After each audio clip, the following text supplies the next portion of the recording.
اعوذ باللہ من الشیطان الرجیم بسم اللہ الرحمن الرحیم وقالوا لولا نزل هذا القرآن على رجل من القريتين عظیم وقالوا واو کا معنی اور قالوا کا معنی کہا لولا کیوں نہیں نزل اتارا گیا نازل کیا گیا ھذا القرآن ھذا کا معنی یہ قرآن علی رجل علی کا معنی پر رجل کا معنی مرد من القریتین من کا معنی سے القریتین کا معنی دو بستیاں عظیم بڑی وقالو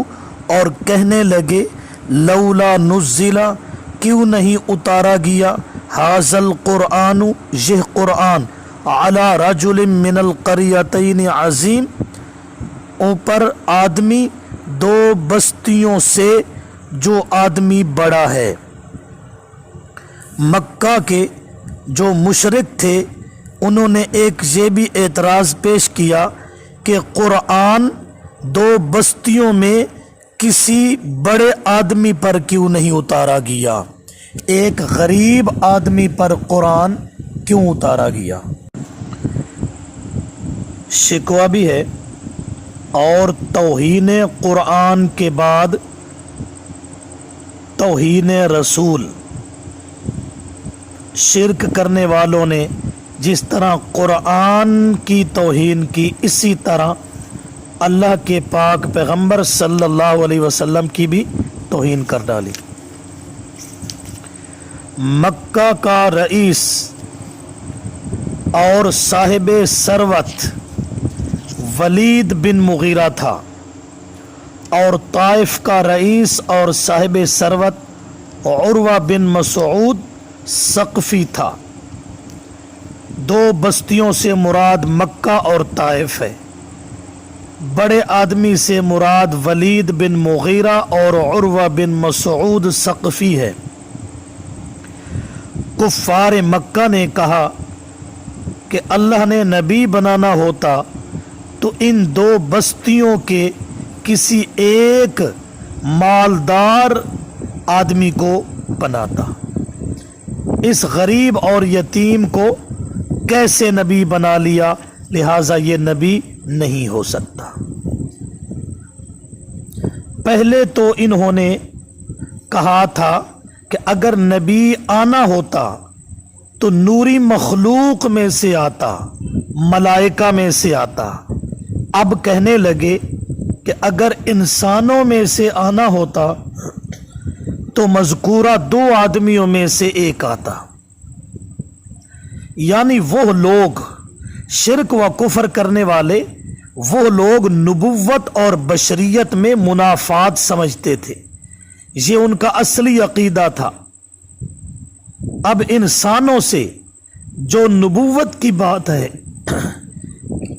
یہ بالفرض والمحال کے قبیلہ سے ہے۔ کہنے لگے کہ چلو اگر انسان بھی نبی بنتا تو کم از کم یہ آدمی ہوتا۔ ہر دور کا مشرک اور کافر کہا کرتا تھا کہ نبوت اور بشریت متضاد اور ضدیں ہیں۔ مثلا قوم عاد و سمود نے کہا تھا لو شاء ربنا لانزل ملائکہ، نوریوں سے کیوں نہیں نبی آیا، اور مکہ کا مشرک بھی یہی کہا کرتا تھا۔ سورۃ الفرقان اور سورۃ الانعام کا آغاز دیکھ لو۔ خلاصہ یہ کہ مکے کا کافر رسالت اور بشریت میں تضاد کا قائل رہا ہے، لیکن کچھ ناسمجھ آج کے لوگ بھی ایک قدم آگے رکھ چکے ہیں کہ رسالت اور بشریت میں تضاد ہے، تو بشریت کا انکار کر دیا، رسالت کا بظاہر اقرار کر لیا۔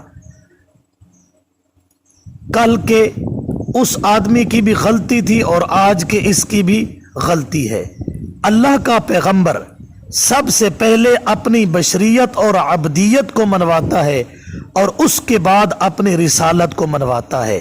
تشہد میں بیٹھ کر کہتے ہیں وہ اشہد ان محمدن عبدہ و رسولہ، پہلے عبدیت کی گواہی اور پھر رسالت کی۔ قل انما انا بشر مثلکم، پہلے اپنی بشریت کو منوایا اور پھر یوحا وہی رسالت بعد میں۔ اسی طرح سورۃ الاسراء میں ہل کنت الا بشر الرسولا، بشر پہلے منوایا، رسولن بعد میں۔ القریتین مکہ اور طائف مراد ہے۔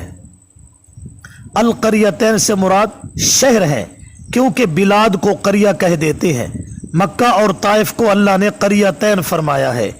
عظیم یہ رجل کی صفت ہے، وہ آدمی بڑا ہو، فی المال والجاہ، دنیاوی لحاظ سے، مرتبے کے لحاظ سے بڑا آدمی ہو۔ دیکھیے ترجمہ، وقالو، اور کہنے لگے، لولا نزل، کیوں نہیں نازل کیا گیا، ھذا القرآن، یہ قرآن، علی رجل، ایسے مرد پر، من القریتین، جو دو بستیوں میں سے ہوتا، عظیم، بڑا۔ اللہ نے اگلی آیت میں اس کا جواب دیا۔